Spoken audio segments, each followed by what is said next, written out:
सोचिए आप आज से एग्जैक्टली 30 दिन बाद अपनी शुगर रिपोर्ट देखते हो और आपको क्लियरली डिफरेंस दिखता है। फास्टिंग नीचे आ गया है, पोस्ट मील स्पाइक्स भी अब कंट्रोल में है, एनर्जी बेटर है और सबसे इंपॉर्टेंट बात, आपको लगता है कि फाइनली आप कंट्रोल में हो। अब सच बताइए, ऐसा कितनी बार हुआ है कि आपने डायबिटीज कंट्रोल करने का प्लान स्टार्ट किया, 4-5 दिन फॉलो किया, फिर लाइफ बीच में आ गई और सब वापस सेम हो गया। प्रॉब्लम विल पावर की नहीं होती है, प्रॉब्लम होती है स्ट्रक्चर की। इसलिए आज मैं आपको कोई रैंडम टिप्स नहीं देने वाली। आज हम बात करेंगे एक क्लियर स्ट्रक्चर्ड 30 डे चैलेंज की, एक ऐसा प्रोटोकॉल जिसमें हर वीक का एक पर्पस है, एक सिस्टम है और एक मेजरेबल आउटकम है। नाम है 30 डे डायबिटीज रिवर्सल चैलेंज। और ध्यान रहे, ये कोई मैजिक क्योर नहीं है, ये एक साइंटिफिकली स्ट्रक्चर्ड अप्रोच है जिससे आप अपनी बॉडी को रीसेट कर सकते हो। Real protocol, real results. Week 1 को हम कहते हैं बेसलाइन वीक। यहाँ पे आप कुछ चेंज नहीं करते, आप ऑब्जर्व करते हो, क्योंकि अगर आपको पता ही नहीं है कि आप आज कहाँ स्टैंड करते हो तो आपको कैसे पता चलेगा कि इंप्रूवमेंट हुआ है कि नहीं। इस वीक में आप अपने की नंबर्स नोट करते हो, फास्टिंग ब्लड शुगर, पोस्ट मील शुगर, अगर पॉसिबल हो तो HbA1c भी, साथ में अपना वेट, वेस्ट मेजरमेंट और एक सिंपल चीज, डेली एनर्जी लेवल्स। सुबह उठते ही कैसा फील होता है, खाने के बाद नींद आती है या नहीं, ये सब लिखना इंपॉर्टेंट है। इसको आप एक स्टार्टिंग फोटोग्राफ समझ लो। जैसे जिम ट्रांसफॉर्मेशन के पहले लोग फोटो लेते हैं, वैसा ही ये आपकी मेटाबॉलिक फोटो है। इस वीक का गोल कंट्रोल नहीं है, क्लैरिटी है। बहुत लोग ये स्टेप स्किप कर देते हैं और फिर उन्हें लगता है कि कुछ चेंज ही नहीं हुआ, क्योंकि उनके पास कंपेयर करने के लिए डेटा ही नहीं होता। अब आता है वीक 2 यानी कि न्यूट्रिशन रीसेट। यहां से एक्चुअल चेंज स्टार्ट होता है, लेकिन ये कोई एक्सट्रीम डाइटिंग नहीं है, ये स्मार्ट एलिमिनेशन है। सबसे पहले आपको 5 ऐसे फूड्स रिमूव करने हैं जो इंसुलिन को डिस्टर्ब करते हैं।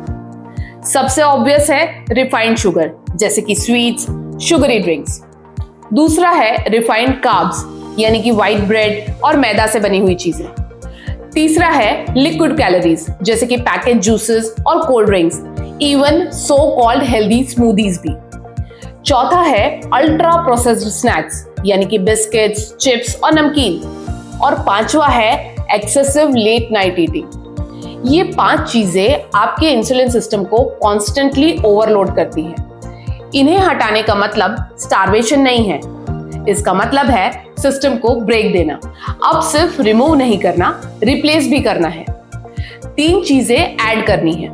पहला है प्रोटीन हर मील में, जैसे कि दाल, पनीर, एग्स, चिकन, जो आपकी लाइफस्टाइल के अकॉर्डिंग फिट हो। प्रोटीन शुगर स्पाइक्स को कंट्रोल करता है। दूसरा है फाइबर, जैसे कि सब्जियां, सैलेड्स या स्वीट्स। फाइबर ग्लूकोज एब्जॉर्प्शन को स्लो करता है।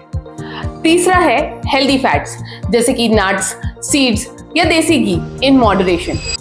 ये आपको लॉन्गर सैटिस्फैक्शन देता है। इसको आप एक इंजन क्लीनिंग प्रोसेस समझ सकते हैं। जब तक आप सिस्टम में रॉन्ग फ्यूल डालते रहोगे, परफॉर्मेंस इंप्रूव नहीं होगी। वीक 3 है मूवमेंट प्रोटोकॉल।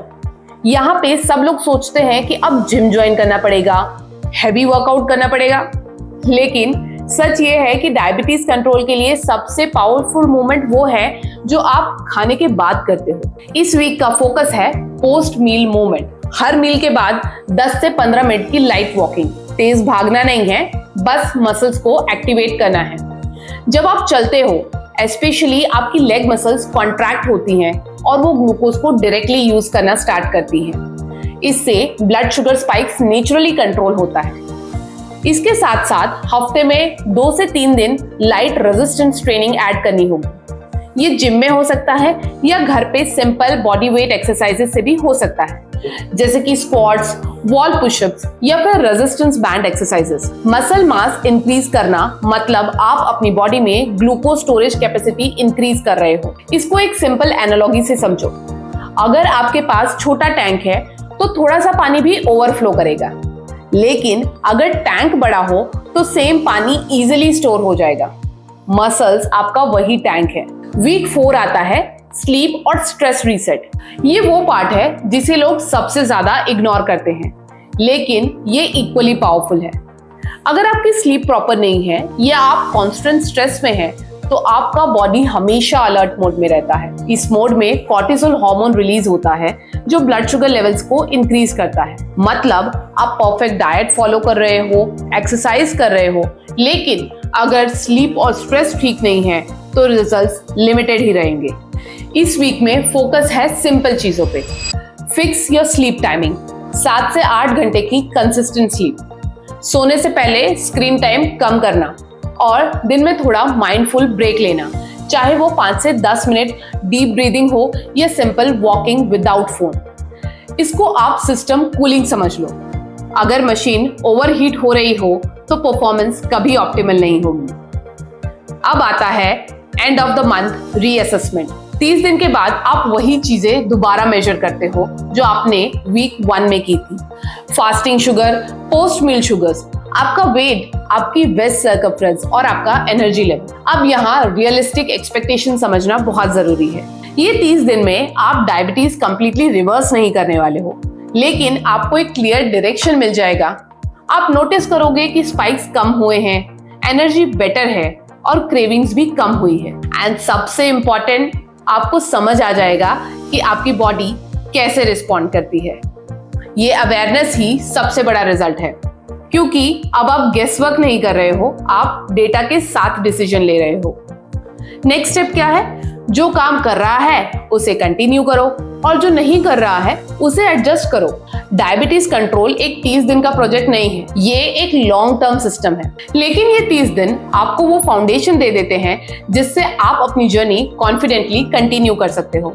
तो चॉइस सिंपल है, या तो आप बिना स्ट्रक्चर के रैंडम चीजें ट्राई करते रहो और फ्रस्ट्रेट होते रहो, या फिर एक clear step by step system को फॉलो करो जिसमें आपको पता हो कि आप क्या कर रहे हो और क्यों कर रहे हो। अगर आप सीरियसली अपनी डायबिटीज कंट्रोल करना चाहते हो तो ये 30 डेज चैलेंज को एक स्ट्रॉन्ग स्टार्टिंग पॉइंट समझें। अगर आप चाहते हो कि मैं इसका प्रिंटेबल ट्रैकर या डेली चेकलिस्ट बनाऊं जिससे आप इजीली फॉलो कर सको, तो कमेंट्स में लिखो चैलेंज, और इस वीडियो को उन लोगों के साथ जरूर शेयर करो जो हर मंडे से नया प्लान स्टार्ट कर देते हैं लेकिन कंप्लीट नहीं कर पाते। याद रखिए, चेंज तब आता है जब आप क्लैरिटी के साथ कंसिस्टेंट एक्शन लेते हो। ऐसे ही डायबिटीज से रिलेटेड और वीडियो के लिए do not forget to subscribe to my channel. Thank you.